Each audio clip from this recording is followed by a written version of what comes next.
see what for me. Tell me that I love you. Ladies and gentlemen, give it up for the next First Lady of New York City. I, Bill de Blasio, I, Bill de Blasio, do solemnly swear do solemnly swear that I will support the Constitution of the United States, that I will support the Constitution of the United States, the Constitution of the State of New York, the Constitution of the State of New York, and the Charter of the City of New York, and the Charter of the City of New York, and that I will faithfully discharge and that I will faithfully discharge the duties of the office of Mayor of the City of New York, the duties of the office of the Mayor of the City of New York, according to the best of my ability. according to the best of my ability. So help me God. So help me God. Good evening. Welcome to another exciting program of the Queen's Grapevine. Tonight in the Queen's Grapevine, we want to take the opportunity to talk about the 109th mayor that was just sworn in. I'm talking about Bill de Blasio, that run a great campaign and just got elevated to mayor. He was sworn in recently, right here in January 2014, as the 109th mayor of New York City. A tremendous achievement for him with a good campaign run, and is the first democratic mayor in a long time. More importantly, he has made some tremendous promises to get going on balancing the 1 trillion million economy of New York City, the largest city in terms of economic situation, to balance it where the poor and other peoples will have an ability to be part of that global mosaic that we always talk about. Bill de Blasio also had the opportunity to work in the Dinkins administration many moons ago. It gives us a great deal of pleasure to have today on our show an attorney who have had the opportunity to know Bill de Blasio. And more importantly, he has been on our show and give us a great deal of pleasure to introduce our special guest who's going to have the opportunity to share some of his point of view about Bill de Blasio.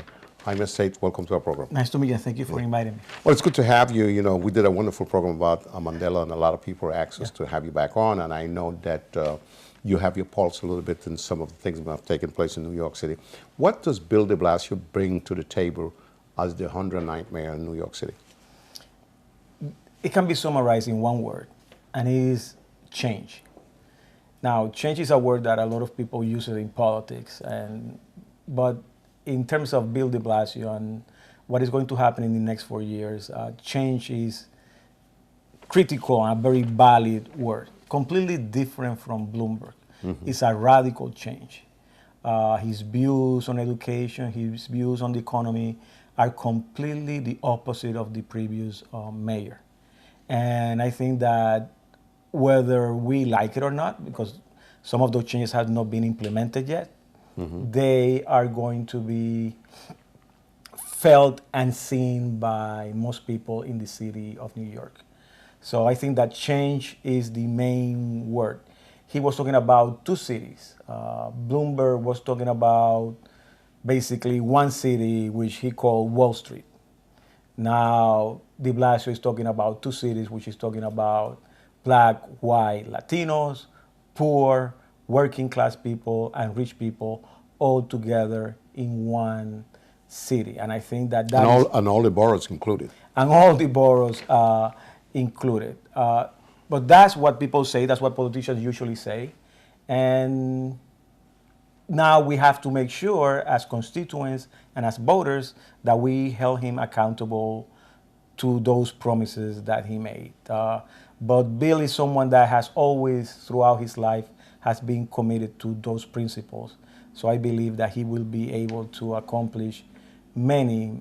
Nobody can accomplish all the promises that they want to accomplish, but I think that he will be able to accomplish many of them. Well, obviously, it's ironic that you talk about that. President Obama run on changes, which is a good thing to run on, and a buzzword. We want to make sure that Bill de Blasio doesn't get caught up into a situation like that, a buzzword, but to come through on some of the things that he talked about.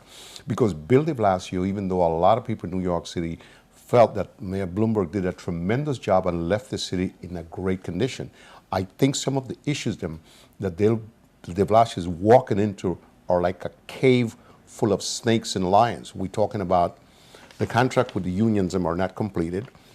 The budgetary situation to complete those type of things is going to be a nightmare. So he's not walking into a cakewalk situation. These are difficult things that's coming ahead.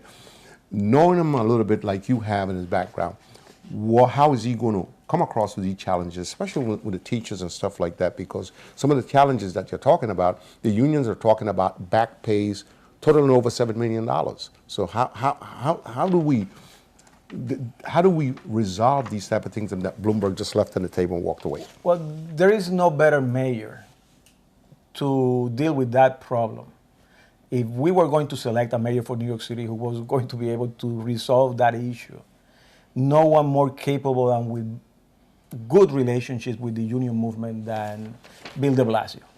I think that the fact that Bill, throughout his life, has been very close to labor in the city of New York and nationwide, I think that that is going to help him to have a conversation with the labor movement, especially with the municipal unions, which that's where the debt is, and sit down and have a rational conversation about how to pay this debt that the city owes to the workers.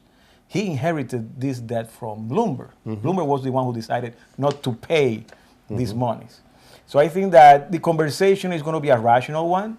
I think that the unions don't want to lose a friend. Finally, they have a friend in the mayoralty.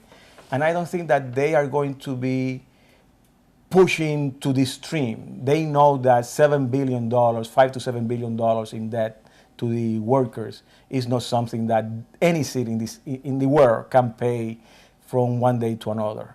I think that the payments are going to be gradual. I think that there is going to be an agreement between the mayor and the unions where they're going to say, okay, there is a time frame. A give and take. Yeah, time frame in which this debt can be paid. Maybe there may be a reduction of that debt that they agree with. And the fact that there is a relationship already between the unions and that should help. That should help, because the conversation is going to be a rational one, and they know that he means well.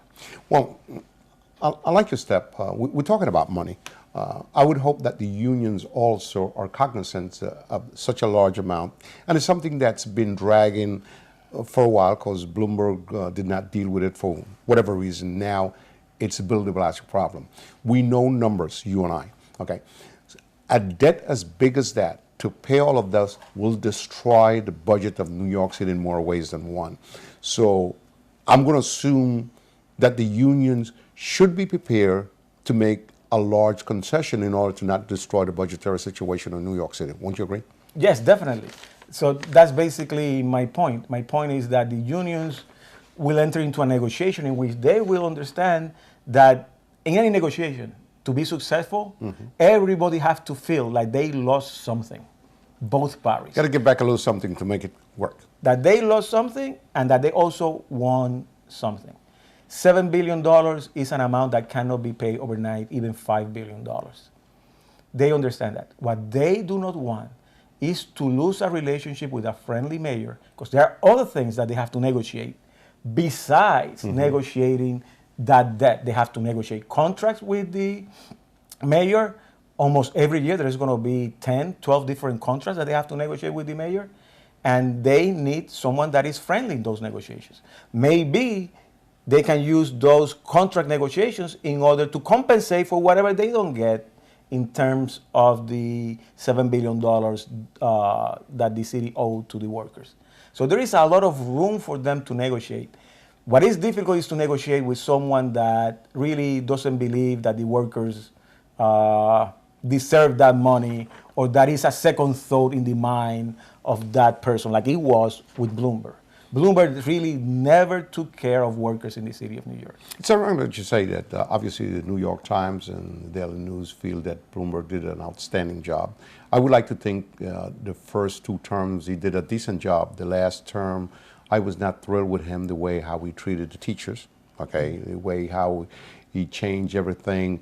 And even some of the students now have the opportunity to grade the teachers, which I think is somewhat ridiculous, because some children hasn't grown up or hasn't had the maturity to understand some of the process. But having said all of that, I go back to, I hope and pray that Bill de Blasio has competent people around him in his administration to put the pieces together to make that type of presentation to the union, because to do a presentation like that, we're talking about jobs could be at stake. Okay, so not only paying the past, but it will control the budget. So we'll see where we go from there. Is there a deadline where they have to meet up with all these several unions to talk about these things? Well, in the same way that the deadline was moved during the Bloomberg administration, the deadline can also be moved with the de Blasio administration. I think, but that has to be an agreement between the two parties. And it's just a matter of talking. I don't think that the deadline will be moved if it has to be moved too much, but I think that there is going to be some type, and this is just a guess from me, there's going to be some type of an agreement in terms of a gradual payment to the unions, instead of this impasse that we had during the last 8 years in which nothing was coming from the city to the workers. So I think that there's going to be a gradual payment to the unions, but I don't know if that's what is going to happen. Okay. But I think that that will be a reasonable way of resolving this issue. Hopefully. Let's talk a little bit about the economic situation of New York City. New York City is probably one of, economic-wise, one of the largest mecca in the United States of America. And right now, everybody's thinking about keeping the jobs and opening up more job markets. What do you think his position is in creating jobs here in New York City? Well, in order to build this unique city in New York City, obviously you have to create jobs in which those who have been kept out of the economy can re-enter the economy. So low job skills have to be created. Jobs in which the working class can also enter the economy after a very short period of training, training programs, and also an investment in small business in New York City, which is something that didn't happen as much as we were expecting with Bloomberg. Many of the investments were high up investments, and a lot of subsidies to corporations, Yankee Stadium, and other things that Bloomberg is famous for doing. So in order to create one city, what we need to do is basically, I think that that's what Bill de Blasio is trying to do, is basically to create an economy that also brings those that were outside the economy to bring them inside the economy by having low skills jobs and trainings in order for people can improve those skills. And also minimum wage is extremely important. The minimum wage has to increase dramatically. You go to Australia, you go to Europe. Australia, the minimum wage is $16 per hour. They are not in an economical crisis. They have never, throughout the last 8 years, especially during the last 5 years since the recession, they didn't suffer a recession. And they had a minimum wage hour of $16. They had a plan. And here we're fighting to increase the minimum wage $2. Wow. $2 to $3 more. And we still haven't decided that issue. So those are things that I think that de Blasio is going to be able to bring, at least to put it on the table to debate, not only in the city of New York, but also you need to negotiate with Albany. And that has to be the discussion. But he's not afraid of doing that. That's why I'm so optimistic. Well, that's good to know. We know for a fact that his main campaign ran in talking about inclusion with everyone, the 5 boroughs, and also to include those that did not have the opportunity. When we get back in the Queens Grapevine, we want to continue talking about our new mayor, Bill de Blasio. We want to talk about the police department, stop and frisk. We want to talk about the education department, the new chancellor, and also the new speaker that is joining them. We'll be right back in the Queens Grapevine as we continue navigating, talking about this gifted young man that's taking over the greatest city in the world. We'll be right back on the Queens Grapevine. Something I feel very strongly is you've got to treat your family and other people in your life with a lot of love and respect, and you've got to treat the society around you the same way. I know people have done one, but not the other.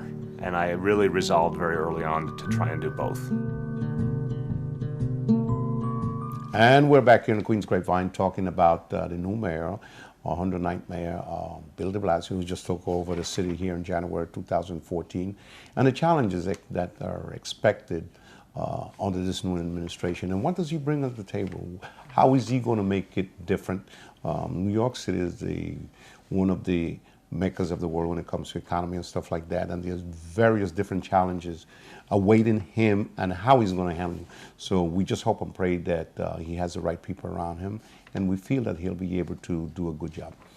Recently, he picked a new police commissioner, one that has vast experience, that worked in Boston before, and also worked for Giuliani right here in New York City. And from here, he went to Los Angeles and did a good job. What is your feeling about this new police commissioner versus the other one that we had before, who also did a good job, supposedly, except for the stop and frisk? What's your opinion? Well, I think that in most of the appointments that Bill de Blasio has done since he became mayor, they have been excellent appointments, including the one in education, Fariña, in which everybody is happy. Then Matos Paoli in social service and healthcare, excellent appointment. And in social services, a Puerto Rican woman that I forgot her name, very nice lady, excellent appointment. The one that people are a little bit disappointed is the one with Bratton. And it's because the one who basically began stop and frisk in New York City was Bill Bratton during the Giuliani administration. Therefore, people haven't been able to digest that easily because the history. There was a time during those 8 years of Giuliani in which the police was killing a lot of Black and Latino people in the city of New York. I think the number went up to 20, 22 during those 8 years. And some people are not happy about it. To make the case for Bill de Blasio is that Bill has always said that the policy in terms of how the police is going to conduct itself on the street is basically his. He's the one that determines the policy for all the agencies. Therefore, Bratton will be someone who will be following his instructions and his lead, the way it should be. But in the past, the police department in other administration, they have had a lot of leeway in terms of how they handle safety and security. But Bill has been around enough to know that if he brought Bill Bratton here, now he needs to make sure that uses the pros and the positive things about Bratton, and then he makes sure that he contains and controls those weaknesses that Bill Bratton can bring. And so let's see. We will have to weigh how this works. Time will tell. Personally, I got to be very candid with you. Bratton have done a good job everywhere it has gone. What you talked about on the Giuliani administration is correct, with stop and frisk. But being a police commissioner is a very difficult thing, and it's fair to say that the street of New York is safe today, so that might not apply anymore, the stop and frisk situation, or it can be done when it's really truly warranted, not like it was done on the Bloom administration. So we hope that he'll be okay. He has reached out to a lot of the communities of minorities, and not only minorities, all the communities, and we hope that that he'll be able to do his job and comply with the promises that he has made. But being a police commissioner is a very difficult job. Yeah, it is. It's obviously a very difficult job, and the jury is just right now deciding. But this is a trial for Bill Bratton that is going to take at least a couple of years, and we will know. Definitely, he has the experience. He knows how to manage a police department. He has done that in Boston, in New York, in Los Angeles, the major cities in the United States. However, there is also a record of repression especially with minorities in each one of those cities. And I'm pro Bill de Blasio 100%. I'm even giving him the benefit of the doubt on this one, but we cannot ignore that record. I think that Bill will be able to work on those weaknesses that Bratton has, and he will make him a better commissioner. We hope. Let's talk a little bit about the chancellor, the new chancellor, Ms. Farina, who comes with an impeccable record, come from a background as a teacher and a principal in Brooklyn, New York, one of the largest borough. What's your feeling about her, considering all the issues that happen in the education system, where Bloomberg took the audacity of naming a friend of his, Miss Black, as the chancellor, which was a total disaster. The education system in New York is the largest one, and it needs care, it needs fixtures, and education should start at home with the children. So I don't want to put all the blame on the teachers and stuff like that. Obviously, I want competent and professional teachers. What does Ms. Farina bring to the table that will make things more feasible in terms for education for our children, which is the most important thing to me, and also better treatment and acknowledgement of those teachers who deserve raise and compensation? Yeah. Well, let me tell you, I'm the parent of 2 public school children. One in high school, one in elementary school.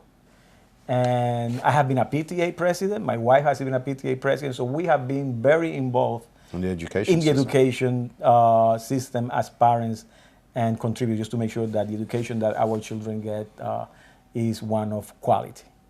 When Farina had her first press conference, she started talking about education. It reminded me when Obama replaced Bush, and Obama was giving his first press conference as president, and how eloquent and articulated he was regarding policy issues in the United States in comparison to Bush.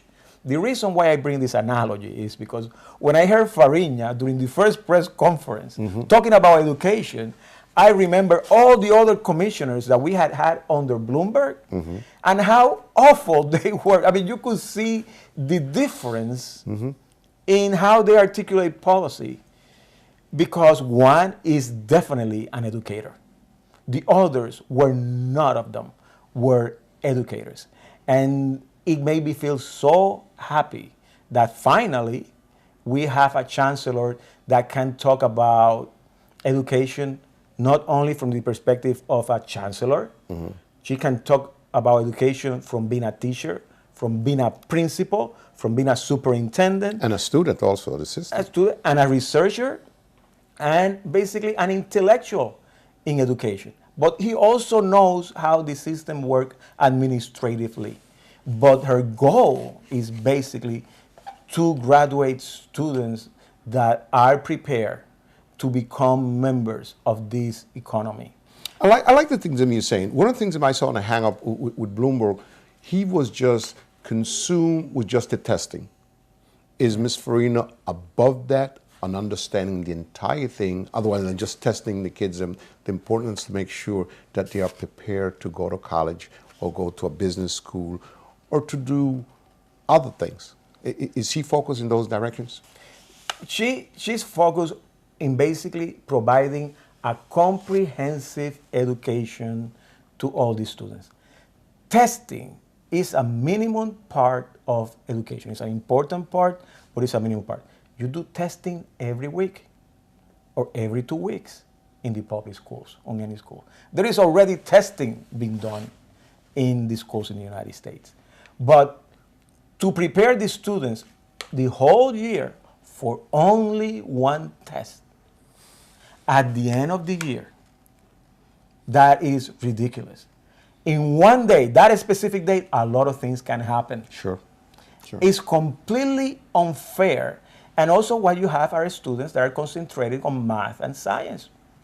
We're basically focusing on students that are going only to one industry. It's the corporate private world. We're not talking about creating a human being. We're not talking about an individual that is going to help the development of this society in all the realms, not only in becoming a corporate individual. So there's more to it than just focusing on one thing. Obviously, she has the background, and I feel some comfort level. I heard her presentation also, and I thought it was very good. I want to go back to something that Billy Blasio brought up about education. He talked a lot about taxing the rich in order to set up preschool and after-school program. What's your point of view about something like that? We should tax them more. We should tax them more, not only for pre-K. Okay. I think that they have a responsibility with what happened in this society. I think that they get a lot of corporate subsidies. You know, there is corporate welfare that people don't talk about. Corporate welfare is more expensive than the welfare that we provide to poor and working class people and the unemployed. I think that de Blasio is being coy and I think that he should be raising the taxes even more, not only for that, but for other things. But that's me. The reality is that he's going to face a lot of obstacles. Yes, he is. In order to get that tax. The same way that we were talking before about minimum wage, there's going to be a lot of obstacles regarding minimum wage. But he needs to negotiate that tax with the state. He needs to negotiate it with the governor. And the rumor is that he's planning to run for president. And nationally, in the United States, if you come with a proposal of raising taxes, people may think that, or voters nationally may think that that is not a good idea to have it in a political platform to run for president. I think it's a good idea, but I don't think that Cuomo agrees with me on that something issue, like that. On that issue. So I think that Cuomo is not going to be easy to convince. Well, there are other issues involved here. Republicans yell whenever you talk about raising tax and rich because their feelings always that people should get what they deserve or work for it. They don't understand the poverty level. They're not focused on these type of things. And so in your mind, you think the raising of taxes on the rich to bring out pre-K and after school will do wonders for our nation down the road with our students. Yes, because the budget of the city of New York is $70 billion. But there is so many things that budget has to be distributed. We need to add specific monies for specific things that are extremely important. It has been proven that if you concentrate on pre-K, for example, Head Start program, which is a program that begins a couple of years before they enter first grade, yes, has been extremely successful in the United States. Maybe it's the best federal program ever. Wow. Wow. Many people believe that. And it's because they concentrate on children at a very early age. We're not doing the same in New York City. I remember that when my daughter was little, she went to public schools. If she had, if she was in the school in pre-K, it was for a couple of hours. We had to come and pick her up because she couldn't be there all day. So they deserve that, and it's going to help them in order to develop themselves as good students. It's extremely important. I couldn't agree with you. Well, based on those strong, positive words, which I happen to agree with, I want to take the opportunity on behalf of the family of Grapevine to tell you thank you so much for being our special guest. Thank you. It's always a pleasure to be with you guys here. Well, it's good to have you, and our public love your point of view, of course. I hope so. Yeah.